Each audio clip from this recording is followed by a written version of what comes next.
Nos situamos en el 2 de enero de 1988, día en el que Isabel Preisler, la luminaria de la prensa del corazón, y Miguel Boyer, exministro de Felipe González, finalmente se casan. Ella con 36 años y él con 48. Lo hicieron de una forma tan discreta como escandalosos habían sido sus comienzos. Isabel Preisler y Miguel Boyer han sido... Preisler y Boyer, el ministro y la marquesa, ¿será cierto que están juntos? Anoche, Boyer apareció junto a Preisler en la entrega de los premios Limón. ¿Tienen un romance secreto? Su historia se remonta años atrás, cuando ambos tenían pareja. Y su affair, porque efectivamente mantuvieron un romance secreto, supuso uno de los mayores escándalos del país. No eran dos personalidades de la prensa rosa. Preisler sí. Había llenado portadas y más portadas durante años. Primero con Julio Iglesias y después con el Marqués de Griñón. Pero Boyer era ministro, un hombre de cultura y de izquierdas casado con una intelectual, alguien con, a priori, muy poco que ver con la Preisler, la indiscutida reina del corazón. Muchos no entendían que estuviesen juntos, viniendo de entornos tan diferentes. Pero el corazón tiene razones que la razón no entiende. La propia Isabel lo dijo: intento utilizar la cabeza, pero al final siempre puede más el corazón. Y así fue. Se enamoraron perdidamente el uno del otro. Su romance mezcló política, aristocracia, economía y baños alicatados de porcelanosa. Fue un amor sorprendente e inesperado, que durante años se fue cociendo a fuego lento, como un buen cocido de lentejas.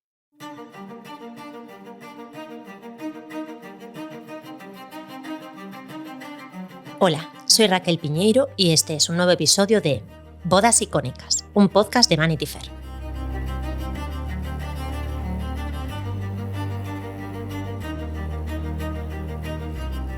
Isabel Preisler y Miguel Boyer.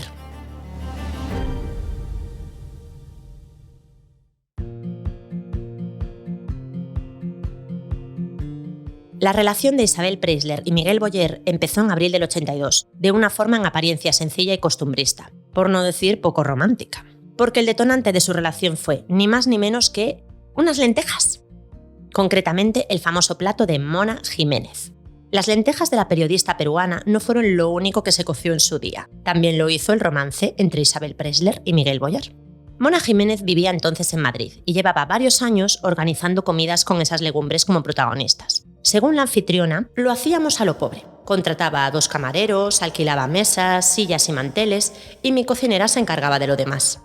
Lo cierto es que en torno a estos almuerzos se montaban unas tertulias políticas al puro espíritu de la transición, que juntaban lo más granado del quién es quién de la política del momento. Y como era de esperar, Boyer, militante del PSOE, era un habitual. La Preisler no, pero acudió a uno de esos eventos como invitada ocasional. Paloma Barrientos, periodista y escritora, autora de la biografía Isabel Preisler, reina de corazones. Había una señora que se llamaba Mona Jiménez, que conseguía reunir alrededor de unas lentejas a la clase política, a personalidades que estaban, por ejemplo, que estaban enfrentadas ideológicamente, y eran unos almuerzos donde se daban lentejas exclusivamente. Y una de las veces, pues a través de una tercera persona, Isabel Preisler le dijo a Mona Jiménez que sí le podía invitar a uno de estos almuerzos. Y en ese momento, pues estaba casada con el Marqués de Griñón. Y Mona Jiménez dijo sí, que estupendo, que no había ningún problema. Y acudió Isabel Preisler y allí estaba Miguel Boyer, que en aquel momento aún no era ministro, sino que era vicepresidente del Banco Exterior de España. Y en ese almuerzo, que es curioso porque hay una fotografía, aparece vestida con un traje vienés y monísima, claro. Tanto Isabel como Miguel acudieron a esa soirée. Eso sí, cada uno con sus respectivos cónyuges. Ella con Carlos Falcó, Marqués de Griñón, y él con la ginecóloga Elena Arnedo. Así lo comenta Jaime Peñafiel en su libro Isabel, la amante de sus maridos, donde también añade que al parecer la sintonía entre ambas parejas fue tal que pronto los marqueses los invitaron a visitarlos a Casa de Vacas, la finca del marqués en Malpica de Tajo, y hasta llegaron a compartir vacaciones en Ibiza, en Rocallisa. Era una amistad insólita entre dos mundos que, si no eran opuestos, discurrían de forma paralela, sin rozarse. La explicación era que entre dos miembros de ese cuadrado se estaba forjando algo más que mutua simpatía. Pilar Eyre, periodista y escritora, autora del libro Mujeres 20 años después. Ella me contó en ese momento, fue una revelación que me hizo para este libro, que ya su relación con Miguel había empezado incluso antes de que él fuera ministro. Conoció a Miguel en casa de Mona Jiménez En esa época ni siquiera los socialistas habían ganado las elecciones y se decía que si ganaban las elecciones Miguel sería ministro, pero en ese momento pues no era una persona tan importante, tan poderosa como lo fue después. Quien se enamoró locamente de Isabel fue Miguel. Bueno, Isabel, si la conoces, es una persona fascinante para los hombres y para las mujeres, o sea que tiene una capacidad de seducción brutal. Y bueno, y Miguel desde luego se enamoró de ella locamente y fue ella estaba casada con Griñón, y fue ella la que precisamente se resistía a dejar a su marido e irse con él. Si hacemos cálculos, eso ubica el inicio de su romance durante la primavera y verano del 82, un año clave en la historia contemporánea de España, considerado el último de la transición democrática. En las elecciones de octubre, el Partido Socialista se impuso y Boyer fue nombrado ministro de Hacienda. Ese fue el momento en el que Alfonso Guerra exclamó triunfal la mítica frase: A España no la va a conocer ni la madre que la parió. Y así iba a ser, hasta un punto que ni él mismo podía imaginar.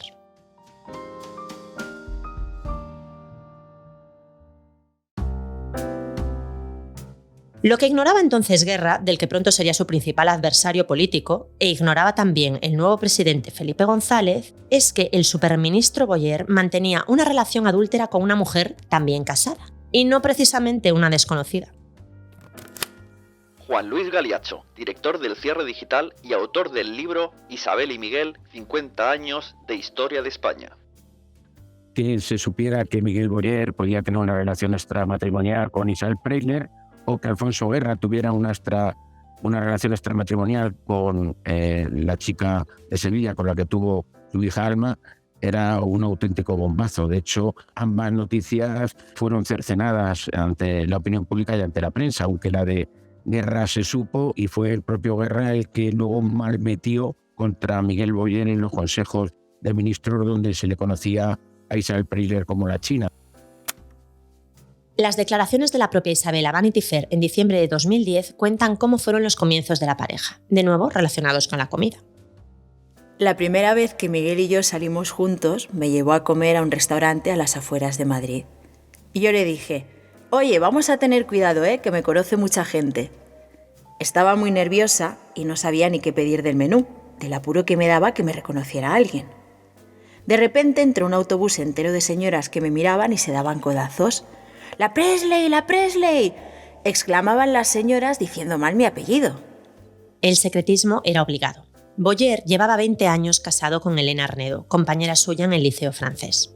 Eran la típica pareja de la inteligencia, la élite intelectual, y militantes en el PSOE en la clandestinidad. Ella era un buenísimo partido, nunca mejor dicho. Ginecóloga feminista partidaria de los derechos reproductivos de la mujer, cuyo trabajo permitió que se extendieran los primeros centros de planificación familiar. Poco después sería impulsora de la prevención contra el cáncer de mama mediante el diagnóstico precoz. Nada que ver con Isabel, que era la estrella de un firmamento social al que gran parte de esa inteligencia despreciaba. Eran dos mundos totalmente diferentes. Isabel Preisler representaba la frivolidad, representaba la mujer que siempre estaba perfecta, que acudía a las fiestas perfecta, pero efectivamente en aquel momento Miguel Boyer era un señor que era lo que llamaban la izquierda caviar, era un señor potente, era un señor del Partido Socialista que además estuvo en la cárcel en su momento, precisamente por su ideología, y luego estaba enfrente Alfonso Guerra y lo que se llamaban ellos los descamisados, con lo cual no entendían cómo Miguel Boyer podía estar con una señora como Isabel Preisler. De Isabel ya conocemos su trayectoria, y más veniendo del episodio anterior, así que nos saltaremos la parte de Julio Iglesias. Cuando Boyer e Isabel empezaron a verse a escondidas, esta aún estaba casada con Carlos Falcó, que, como ella, también estaba divorciado. Su primera esposa fue la millonaria Janine Girot, hija de una familia de joyeros suizos que le había dejado por Ramón Mendoza. Carlos era un aristócrata encantador e interesante, que había vivido en la California hippie, probado las drogas y en ese momento se dedicaba a sus negocios, sus hijos y la buena vida que sabía exprimir con mano experta de noble a la vieja usanza. Isabel y él se casaron en 1980. Tuvieron una hija, Tamara, y vivían entre la Casa de Madrid, las fincas del Marqués en el campo y los viajes casi constantes. Era una vida muy diferente de la que tuvo con Julio Iglesias. Las declaraciones de la propia Isabel a Vanity Fair cuentan cómo fueron los comienzos de la pareja. Carlos era liberal de verdad. Yo podía ir a fiestas, bailar y divertirme. Julio más bien era un chico de derechas, conservador, celoso y posesivo. Carlos tiene otro tipo de carácter, otra mentalidad. Carlos te hacía la vida muy agradable, entretenida y divertida.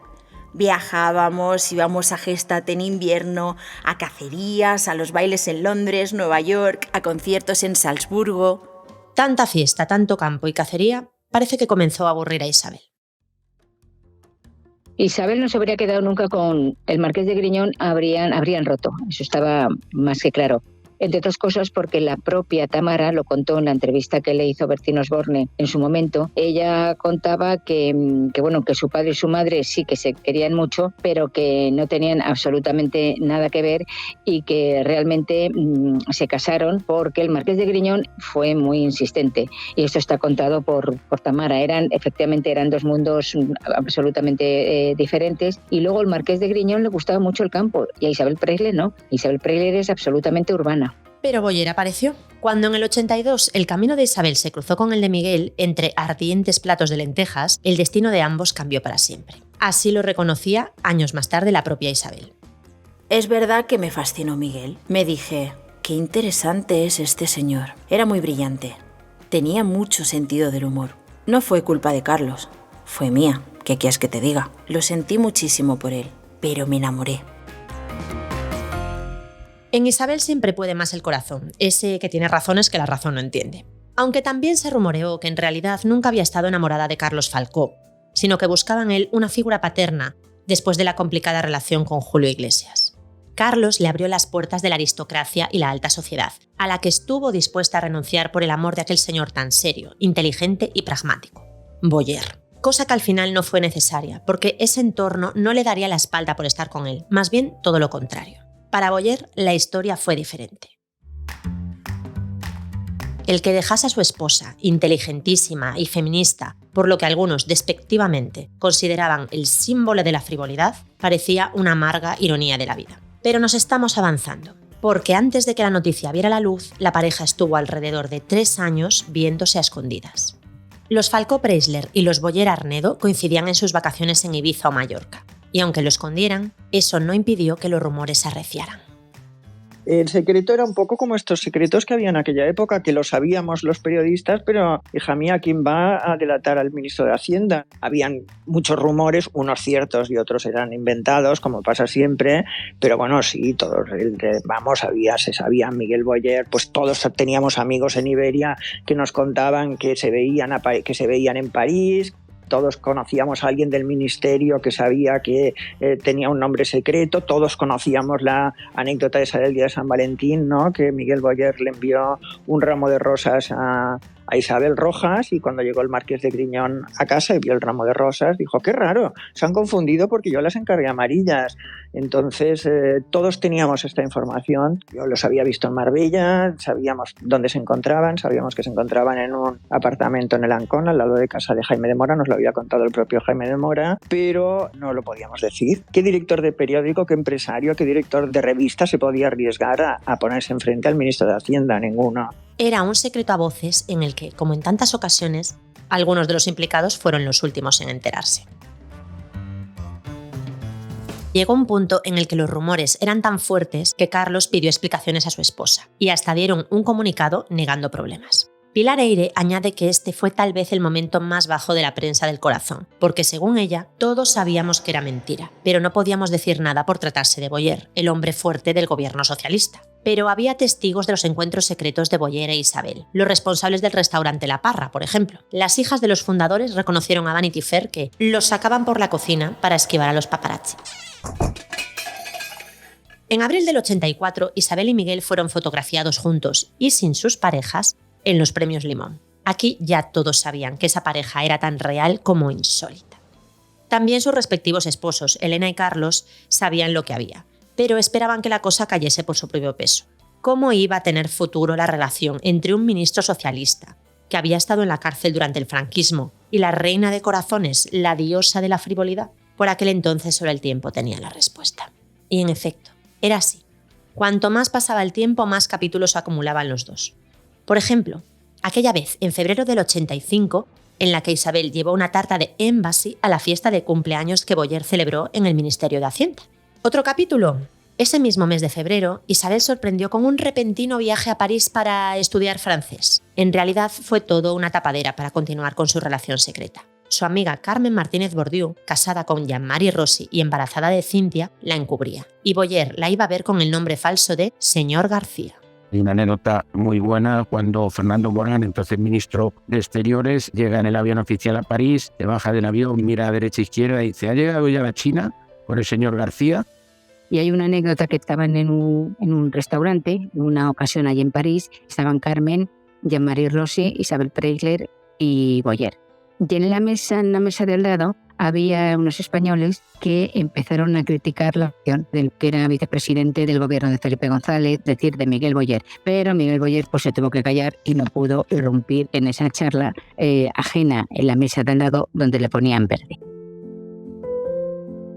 El romance de Isabel y Boyer no se quedó en París. La situación era insostenible y en el verano del 85 se precipitaron los acontecimientos. El 3 de julio, Boyer dimitió ante un Felipe González estupefacto. Peñafiel dice en su libro que, aunque Miguel ya había dejado su casa, esa noche volvió a dormir con Elena. A la mañana siguiente, rompieron de forma definitiva.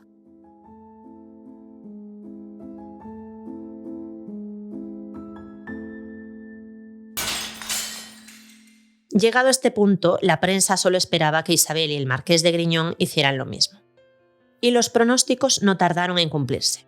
El 14 de julio de 1985, Preisler y Falcó confirmaban su ruptura. A finales de aquel mes, Carlos dejaba la vivienda de la calle Arga y 2 días después, Miguel Boyer entraba como nuevo inquilino, el tiempo justo para cambiar las sábanas. Humildad, la asistenta de Isabel, diría que cuando vio entrar al señor Boyer en la finca, pensó que venía a llevarse a la señora, como se había llevado Rumasa. Recordemos que Boyer había expropiado en el 83 el grupo de empresas Rumasa de Ruiz Mateos. Pero ya volveremos a eso. Ahora estamos en la primera noche que Boyer pasó en casa de Isabel. La prensa resaltó que estuvieron viendo películas, entre ellas Chinatown. Por eso la revista Tiempo tituló la noticia como «Le tocó la China».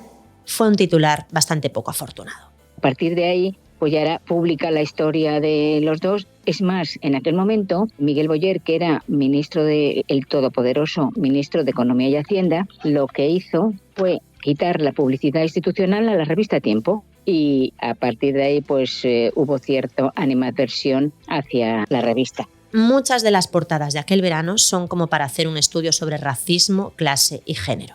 El romance del año, titula la revista Garbo. Boyer, bronca con guerra y amor por la Preisler, es el titular de Interview. El ministro prefiere la porcelana al poder. Incluso un escaldado marqués de Griñón declaraba a la revista Semana: «En los próximos 10 años no pienso hacer ninguna entrevista. Bastantes he hecho ya en los últimos tiempos». Con declaraciones de Carlos o sin ellas, el escándalo ya estaba servido. Era una historia jocosa que aunaba consideraciones románticas clásicas, un hombre que deja su trabajo por amor, con las sociales, económicas y de clase. El rojo se enamora de la marquesa y, por supuesto, de género. Un nuevo hombre para Isabel, el tercero ya. A ver cuánto le dura. Era una pareja absolutamente impensable. Miguel realmente era un hombre bastante pobre económicamente hablando cuando se casó con Isabel. O sea que Isabel, ella se reía cuando yo le decía a toda la gente: dice que te casaste. ¿Pero cómo? Pero si Miguel lo único que tiene es ese cuadro, hombre, un gran cuadro, porque era un Sorolla, un cuadro pequeñito, era un Sorolla, pero era lo único, lo había llevado debajo del brazo, era lo único que había aportado a la casa familiar. O sea que yo realmente creo que sí que fue una historia de amor muy bonita.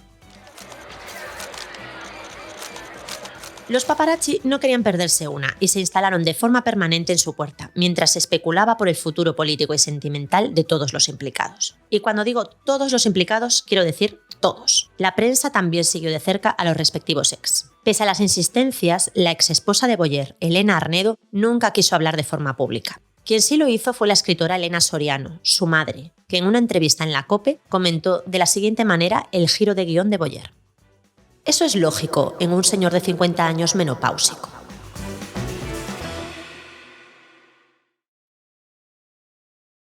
Lo que tampoco se pudo evitar fue que la separación de Boyer y Elena afectara la relación con sus hijos, Laura y Miguel. Este último, años después, daría una explosiva entrevista para El Mundo en la que declaraba: «Mi padre hizo muchísimas cosas mal. A los que conocemos la realidad de esa persona, nos toca estar oyendo siempre decir que era un superhombre, que todo lo hizo bien, que era listísimo, que era buenísimo. Lo que pasó conmigo y con mi padre es paradigmático de lo que hizo la generación de la transición con lo que quedó después. Nos dejaron en pelotas, nos vendieron motos, se quedaron con todo, mintieron y se hicieron pasar por el gran modelo. Miguel Boyer se desocupó absolutamente de ellos, pero que en realidad se había inflado el currículum en cuanto se le vendió como, como héroe de la transición. Elena Arnedo se negó a recibir una pensión de su adinerado marido y se mantuvo en una posición discreta, centrada en su trabajo. Se casó de nuevo con el arquitecto Fernando de Terán y llegó incluso a ser concejala del PSOE en el Ayuntamiento de Madrid en 2003. Permaneció siempre ligada a la lucha por la libertad sexual femenina, hasta que murió de un cáncer de pulmón en 2015. Por su parte, Carlos Falcó sí pasó una pensión de 175.000 pesetas a Isabel, aproximadamente unos 1.050 euros, porque tras el divorcio la custodia de Tamara fue para su madre. Años después se casaría con Fátima de la Cierva, con quien tendría 2 hijos más, y después con Esther Doña. Eso no afectó para nada a su relación con Isabel, que fue muy buena hasta el final, cuando Carlos falleció por coronavirus el 20 de marzo de 2020.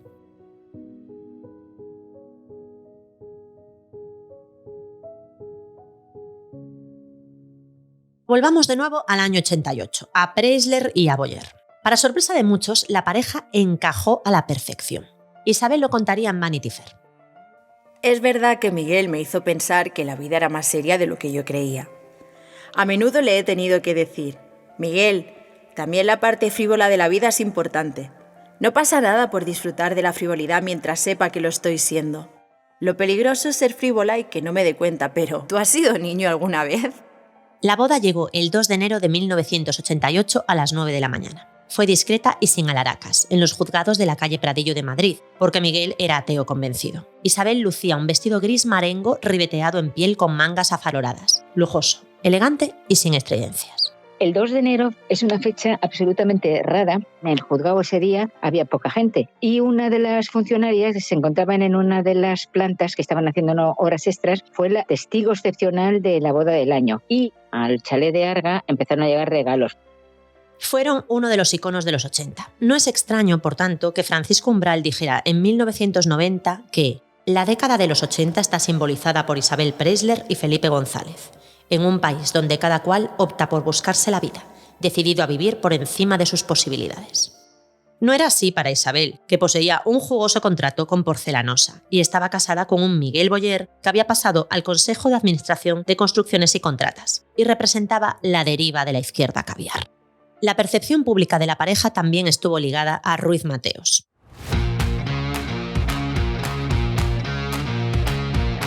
Lejos de olvidar la expropiación de Rumasa, se encargó de que tanto Preisler como Boyer fueran parte del chiste en el que decidió convertir su protesta. Disfrazado de Superman, se erigió como un clown simpaticote y excéntrico que hasta los niños imitaban, y protagonizó el viral antes de que existiera el concepto con su famosa frase «¿Qué te pego, leche?», en las puertas de los juzgados en 1989. No dudó en utilizar a Isabel como arma arrojadiza contra Boyer. En un anuncio de sus bombones Trapa, contrató a una actriz de evidente semejanza con la Preisler, a la que invitaba a probarlos. Tómate un Trapa, Isabel, y que no se entere Miguel. Corazón, política, economía y frivolidad se habían unido para siempre. Y hablando de economía, tras la España del pelotazo, muchos de sus protagonistas fueron encarcelados por los numerosos escándalos de corrupción que estallaron en los 90. Boyer salió indemne del caso de Ibercorp. Sin embargo, su imagen contradictoria de rojo millonario se consolida gracias a otra cosa, una casa, concretamente la mansión de Puerta de Hierro con 13 baños que Alfonso Usía bautizaría en un artículo en ABC como Villameona. Y como Villameona se quedó. Desde finales de los 80 hasta que se terminó en el 92, esta fue objeto de mofa y befa. Antes del escándalo del chalet de Pablo Iglesias e Irene Montero ya hubo otro, el de Preisler y Boyer. Una de las cosas que hizo para demostrar que no tenía 17 cuartos de baño fue una entrevista que concedió a la revista Tiempo, y entonces él, con los planos de la casa, de la mansión de Puerta de Hierro, pues iba señalando los cuartos de baño, iba señalando los metros cuadrados de cada habitación e incluso iba señalando por qué la caseta del perro tenía calefacción, y era porque se había hecho pegado a una pared por donde pasaban las tuberías de la calefacción. Pues esto fue una portada de Tiempo que llamó muchísimo la atención. O sea, un señor que era ministro, que había sido todo, y ahí con los planos, midiendo con una regla si eran grandes o pequeños.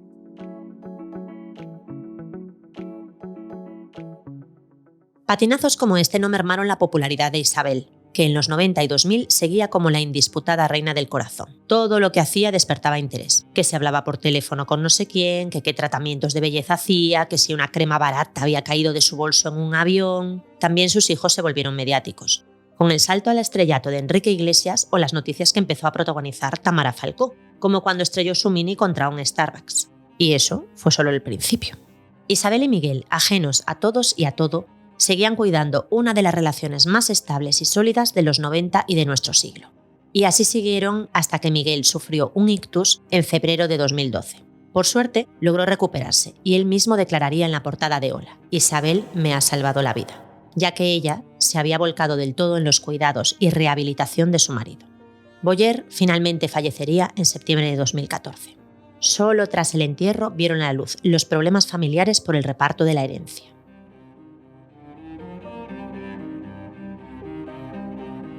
Cuando se habla del famoso dinero o de las famosas cuentas de Miguel Boyer, una de las cosas que decían los hijos es que les extrañaba que a su muerte las cuentas estuvieran prácticamente vacías de su padre. Había sido viceministro del gobierno de Felipe González, tenía un seguro y había trabajado con las Coplovid y tenía después pues unas partidas importantes, entre otras cosas porque Miguel Boyer y su familia también eran gente de bastante dinero.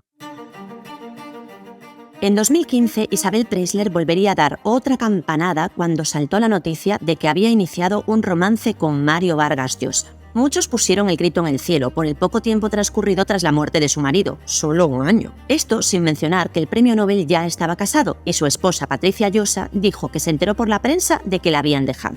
Muchos alegaron que no era la primera vez que los caminos de Vargas Llosa e Isabel se juntaban. Incluso la propia Chaveli diría que Mario había esperado muchos años para estar con ella. Parecían una de las parejas más estables del panorama nacional cuando, tras 8 años de relación, el Día de los Inocentes de 2022, Isabel anunció en la portada de Hola que Mario Vargas Llosa y ella habían roto. De nuevo Isabel, como pasó con Julio, con Carlos o con Miguel, ha sido la protagonista de un huracán mediático tan jugoso como impactante y significativo. ¿Será que, como dice ella misma, me gusta pensar que por lo menos he vivido cosas diferentes? No solamente diferentes, sino que he vivido. Yo he visto mucha gente que pasa por la vida sin pena ni gloria, sin sentir, sin darse cuenta de lo maravilloso de la vida. De lo único que me puedo arrepentir es de lo que no he hecho. Bodas Icónicas es un podcast de Vanity Fair, producido por El Cañonazo Transmedia, escrito y presentado por Raquel Piñeiro, guión de Emma Musol, dirige y edita José David del Puello, Sune. Redacción, Margot Martín, Ana Isabel Loaiza y Marisa Mañanós. Producción ejecutiva de El Cañonazo, Luis Alcázar. Dirección de producción, Manfredis Giannoni. Producción ejecutiva con D. Nast, Sara Ramos. Supervisión editorial Vanity Fair, Mónica Parga. Diseño visual, Cristian Migueliz. Agradecimientos a Paloma Rando.